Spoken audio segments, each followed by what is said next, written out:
welcome back. You know, I even forgot to mention that the Mariners didn't even announce anything on the PA system or Diamond Vision, and they didn't even try to address the problem.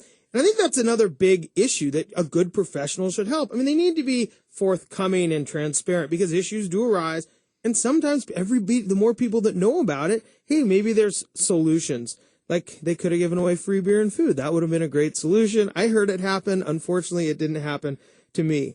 Doron Weisbarth joins us for the first time, who started his career in real estate as an investor and now is really working, helping buyers. He's been able to help over 100 families also deal with their distressed property predicaments. Welcome. How are you? Thank you. I'm well, thank you. Good. So, Doron, it's nice to meet you, to see you, have you here. Likewise. And you said you had some kids out there that might be listening. I do. I have to say, I have to put in a plug-in.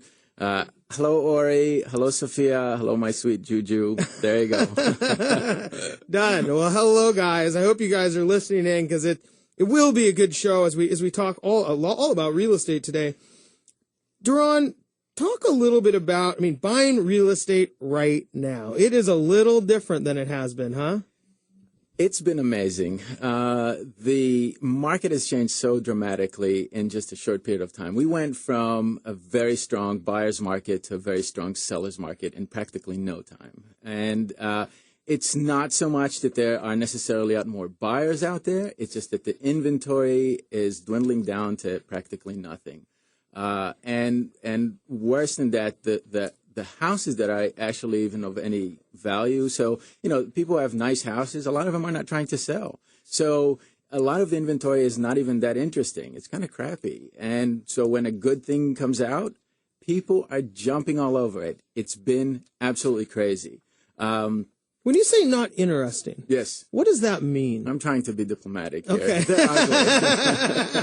I love it. So you mean the houses that look, as you said, crappy? Yes. They've been on the market for months and months and months. They're not going anywhere. Exactly. So it's stuff that is just old and ugly, or it could be that there are people out there that are still trying to oversell their house or price their property. So for the value, it's just not there. But what I'm seeing is that when houses that are half decent and they're half decent priced, they go in days. And I was just telling, there was a client of mine that I'm working with. We were looking at a house that the broker didn't even put pictures on. Now, this is Northwest MLS brokers are supposed to put pictures on right away. So you put on a new listing, you're supposed to put on a photo right away, at least one photo. There were no photos for 3 days. I was going to call the guy, and by the time I reached him, the house was already pending. Not even pending inspection, pending. It went directly from active to pending. With no pictures. We talk on the show about that's like not marketing the house. In 3 days. Wow. In 3 days. So what do people do? With inventory going down, mm-hmm. prices may be starting to tick up, if not even on the listing side, what people are offering. Right. Is it a good time to sell? I think that this is a phenomenal time to sell. Not for everybody, but for the right person. Let me give you a few examples. So, for example, I have a client who they bought a house 20 years ago, and it's been a rental all those years. They bought it for the purpose of having it as a rental. And he called me up. He lives in California. And he said, well, can you help me make a decision? Should I rent again? Should I sell? What should I do? And I just took his numbers and, did a quick analysis. What's his return on equity right now? Meaning if he's got so much money basically tied into his property, what is the return on that equity that's stuck in the house? And I think he was pulling a whole 2.5% or maybe 3%. You can do better than that anywhere without having to have the headache, without having to have the risk. So it was a no-brainer. Yeah, let's just sell the house. We put on the market. We sold it within 4 days. It was done.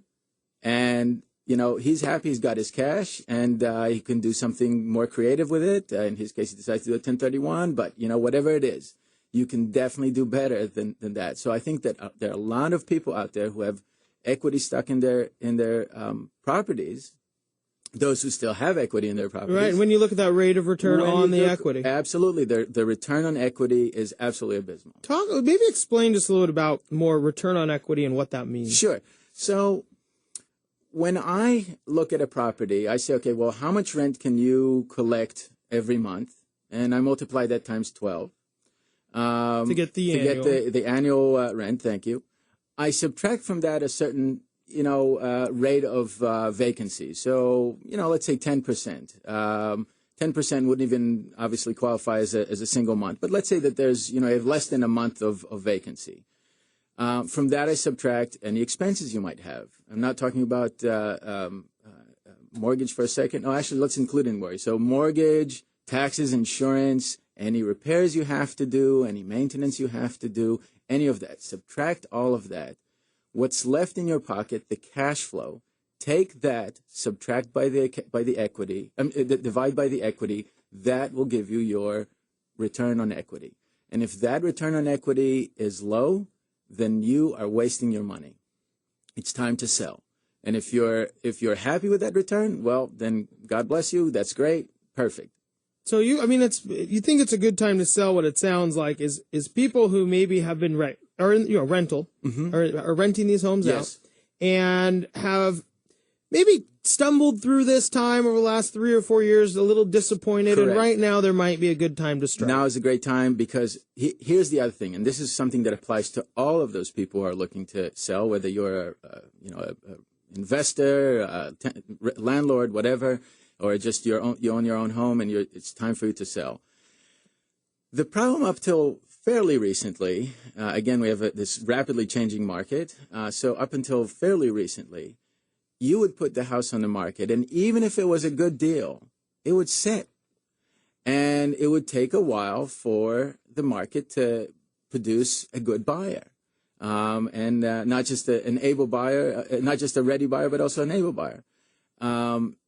The net result is that you'd be sitting, especially if this was your house, or if you have to figure out what to do with tenants in the interim, you'd be sitting there. You never know who's going to, which broker is going to bring buyers by. You constantly have to make sure that the house looks nice and clean. You have to do all these things, which are the biggest pains for sellers. And you have to do it for a long period of time. Now, contrast that. Now you don't even have to take pictures. Exactly. You don't even have to take pictures. You don't have to pick up your dirty underwear. You don't have to do any of that stuff. You can just, make sure there's a key, and people will show up and they'll buy. And not only will they buy, but what I'm seeing right now is that I haven't seen in the past couple months a house that sold for fewer than multiple offers. So there were always multiple offers, and all of them, or most of them, are selling for above asking price. So not only will you be selling it in a rapid time, you may be surprised at the amount of money that you're going to end up with. Yeah. Well, Doron, we do have to go to break. Again, that's Doron Weisbarth from The Force Realty. If you have questions for Doron or anybody on our show, you can reach out at 888-298-KKNW, and we'll get your calls at the end of the hour. You've been listening to Brashenomics. We'll be right back.